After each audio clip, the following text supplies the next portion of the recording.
Bonjour Monsieur Bricmont et merci d'avoir eu la gentillesse et l'humilité d'accepter ce débat avec Algérie Network.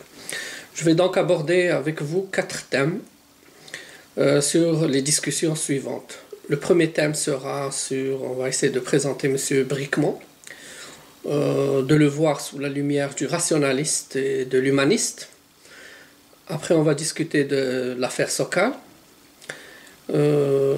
Enfin, on va parler du relativisme, de l'idéalisme et de la politique. Finalement, on va finir avec l'énergie, l'écologie et un petit peu la mondialisation. On reprend maintenant le premier thème qui est un petit peu la présentation de M. Bricmont, un humaniste et un rationaliste. Vous êtes scientifique, c'est votre première caractéristique. Vous êtes donc professeur de physique théorique à l'Université catholique de Louvain, dans l'unité de physique théorique et mathématiques. Je rappelle que vous êtes aussi membre de l'Académie royale de Belgique. Vous avez aussi travaillé dans de nombreuses universités prestigieuses, comme celle de Rutgers et Princeton, au New Jersey, aux USA. Vous êtes surtout spécialisé dans les groupes de renormalisation et l'équation différentielle non linéaire. Ça, c'est votre aspect un petit peu scientifique. Vous êtes aussi engagé dans ce qu'on appelle le rationalisme, avec un combat très médiatique qui est celui de l'affaire Sokal dont on va parler, avec votre célèbre ouvrage qui a fait beaucoup de vagues, Imposture intellectuelle, qui s'est fait avec Alain Sokal. Et finalement, vous êtes aussi un homme public dans des débats sur plusieurs thèmes, mais je prendrai surtout le thème du Moyen-Orient. C'est le thème qui va on va discuter un petit peu de ça. Donc vous insistez beaucoup dans cet aspect pour dire que votre motivation n'est nullement dans le cadre éthique, moraliste, humaniste. Au contraire, vous êtes contre l'humanisme interventionniste, politisé, comme ceux de Kouchner, par exemple, avec cette double morale d'intervenir pour des raisons politiques, sous une couverture humanitaire. On peut le voir par exemple maintenant avec la condamnation de la Syrie, mais l'oubli du Bahreïn et aussi de l'Arabie saoudite obscurantiste, car elle achète pour 120 milliards de dollars d'armement aux USA. Donc vous n'êtes pas un humaniste, vous refusez cet humanisme. Mais votre implication est d'ordre, non pas dans l'humanisme, mais de l'humaniste. Ça veut dire ce n'est pas de l'humanitaire idéologique ou idéaliste que vous combattez, mais elle a pour source tout simplement la conscience humaine, universelle, du bon sens, qui s'accorde avec tout simplement les chartes universelles des droits de l'homme, tout simplement, mais appliquée sans double standard humaniste. Donc finalement, vous assumez un petit peu votre position d'homme, de pensée scientifique, mais aussi de pensée humaine, mais comme je l'ai dit, non humaniste. Mais ce qui est unique chez vous, c'est votre rigueur scientifique, dans le débat social que vous introduisez dans le débat social, qui manquait par exemple au courant post-moderne dont on va parler un moment, et qui manque aussi cruellement aux pseudo-intellectuels médiatiques de nos jours, et que vous confrontez d'ailleurs chez eux, c'est-à-dire dans les plateaux de télévision. Mais ce qui me passionne chez vous et que j'aimerais que vous en parlez, c'est votre engagement passionnel pour l'humanisme, donc avec les Palestiniens, qui me rappelle un petit peu Voltaire qui disait devant les spectacles de l'injustice, j'ai envie de tuer. Vous n'avez pas envie de tuer, vous avez juste envie d'en parler à la conscience humaine. Alors disons les choses clairement. Vous êtes pour moi un bourgeois, sans terme péjoratif, parce que vous vivez en Belgique, loin des bombardements de Gaza, des famines, des catastrophes et des guerres civiles, dans un pays comme la Belgique, qui a la sécurité ultime. Donc vous n'êtes pas comme Edward Said, quand même, qui vivait aux États-Unis, mais qui avait une racine sensible palestinienne. Donc d'où vous vient, d'ailleurs comme Chomsky, ce sentiment profond d'injustice que subissent ces faibles du monde, en sachant que cela nuit à votre carrière devant le terrorisme intellectuel qu'on peut subir. Donc il est plus rentable pour sa carrière d'être dans le système. On vous a vu débattre par exemple avec Adler et sa mauvaise foi. On a vu aussi plusieurs personnalités à qui on refuse le devoir plus que le droit de témoigner. Je pensais à Edgar Montbrun, à l'abbé Pierre. Donc vous êtes dans un combat médiatique pour la liberté d'expression, avec Chomsky surtout, que vous soutenez dans ses déboires, qui sont beaucoup plus que les vôtres. En 2010, vous avez notamment donné votre soutien courageux pour l'abrogation de la loi de Gueïsso.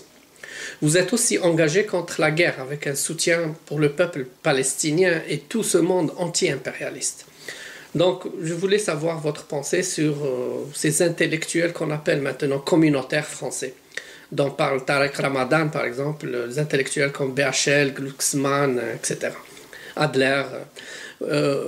Et on sait que vous avez eu une affaire avec Adler dans un plateau de télé pour voir ça, la mauvaise foi de ces gens qui défendent non pas les intérêts de l'humanisme, de la justice humaine ou de la France, mais uniquement l'État sioniste contre ses propres intérêts de la France et des Français, avec des conséquences dramatiques puisqu'ils font la promotion de la haine, tout simplement, contre l'islam et les musulmans, pour un combat qu'on connaît maintenant entre l'islam et l'Occident.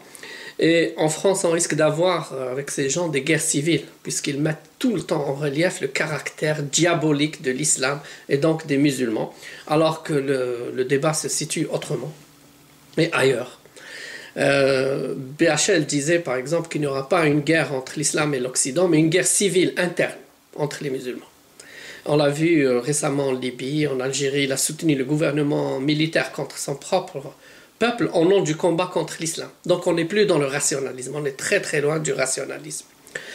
Alors que pensez-vous de tous ces discours communautaires? Sont-ils dans la raison, la passion ou carrément la falsification? Alors une question finale à l'anglaise. What keeps you going on? Merci. Bonjour Monsieur Jamouli.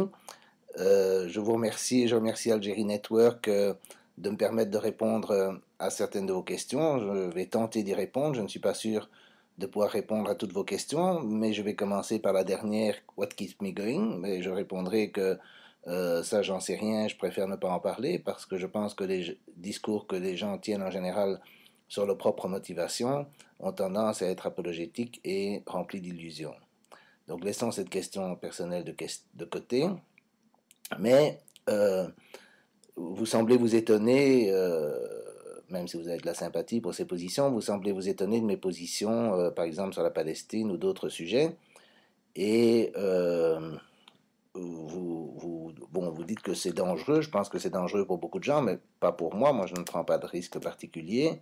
Et je n'ai jamais eu vraiment d'ennui, enfin pas pour le moment. Mais ce que je voulais, je voulais souligner, c'est que peut-être la question devrait être posée à d'autres que moi, à tous les idéologues dans notre société qui n'ont à la bouche que des mots comme universel, droit de l'homme, droit des femmes, nos valeurs, etc.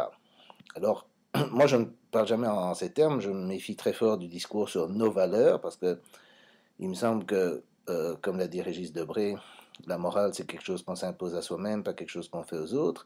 Et les discours sur les valeurs, ça me rappelle trop l'époque où les gens, en Occident, en tout cas, disaient qu'ils étaient de bons chrétiens. Et maintenant, on dit plus qu'on est un bon chrétien, on dit qu'un bon défenseur des droits de l'homme, de l'universel, du féminisme, etc., de l'antiracisme.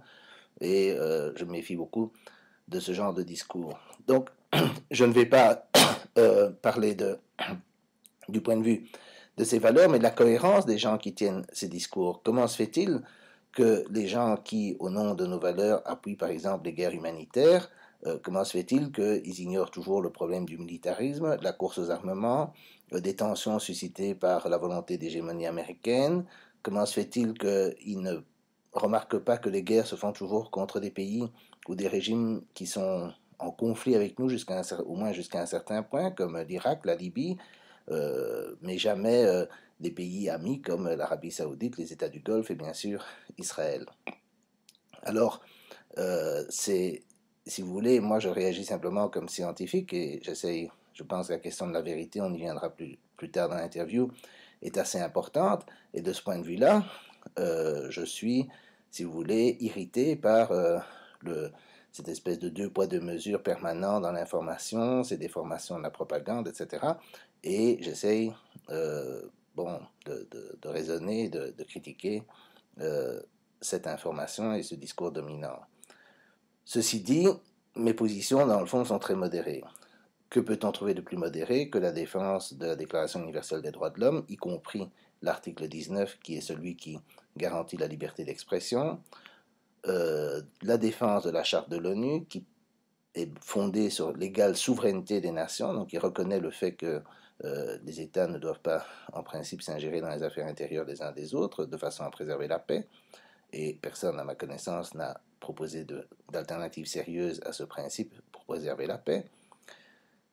Et finalement, par exemple, aussi les principes de Nuremberg qui ont consacré le crime d'agression, c'est-à-dire ce que nous faisons, ce que les Occidentaux ou les États-Unis particulièrement font régulièrement, le crime d'agression comme étant le crime international suprême qui, d'une certaine façon, dit Nuremberg, regroupe les mots accumulés de tous les autres crimes et les condense dans ce crime d'agression.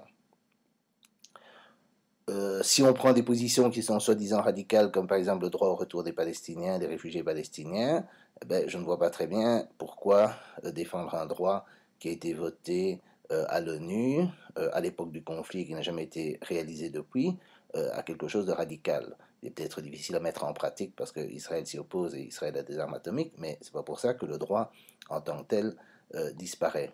Et donc, je vais insister là-dessus, c'est que même si mes positions paraissent radicales, je pense que c'est le discours dominant actuel qui fait fi de la souveraineté nationale, de la charte de l'ONU, où il y a des violations de la liberté d'expression patentes, etc., qui est, lui, radical, alors que ma position est en fait assez conservatrice.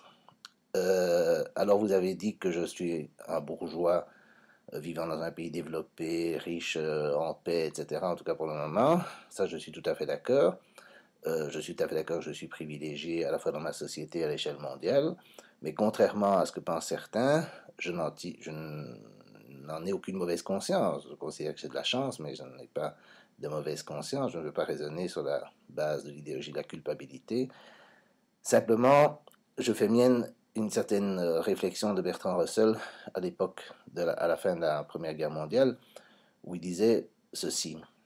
Il disait, quand on voit l'attitude des vainqueurs par rapport aux vaincus, donc de l'Angleterre, de la France par rapport à l'Allemagne et à l'Autriche-Hongrie, quand on voit l'attitude des pays capitalistes par rapport à la Russie soviétique ou l'attitude de l'Angleterre par rapport à l'Irlande et à l'Inde, on se rend compte qu'il n'y a aucun degré de cruauté auquel les détenteurs actuels du pouvoir ne descendront pas lorsqu'ils se sentent menacés. Et je pense que la même chose peut être dite de la politique américaine depuis la guerre, à la fois pendant la période, si on veut, de la lutte contre le communisme, et puis de la lutte maintenant, depuis le 11 septembre, la guerre soi-disant au terrorisme. Donc, je pense que cette réflexion est vraie, et Bertrand Russell ajoutait, si seul le fanatisme religieux, il pensait probablement au fanatisme bolchevique, ou ce qu'il voyait comme du fanatisme chez les bolcheviques, peut déloger les détenteurs actuels du pouvoir, alors ce sont eux qui seront responsables des maux qui seront produits, et il espérait pouvoir avoir une transition qui préserverait le maximum, qui impliquerait le moins de violence et préserverait au maximum ce qui est valide dans la société existante. Donc c'était une position très modérée, et il disait qu'il espérait pouvoir compter sur un minimum de sentiments humains et de modération de la part des gens qui, comme moi, bénéficient de privilèges injustes dans le monde tel qu'il est. Et je ne prétends absolument pas avoir une autre éthique qu'un minimum de modération et de sentiments humains. En particulier, je ne prétends pas soutenir ou me mettre à la place ou tenir des propos pour les Palestiniens, les Irakiens, les Afghans, etc. etc. Je considère que cette éthique de la modération et du sentiment humain est suffisante pour les gens qui bénéficient de privilèges injustes, comme il dit, dans le monde tel qu'il est, et que si on faisait déjà cela, et en particulier ces défenseurs autoproclamés des droits de l'homme et de la démocratie, qui veulent toujours s'ingérer dans les affaires intérieures du monde entier, appliquaient ce principe, je pense que les choses iraient mieux. Merci.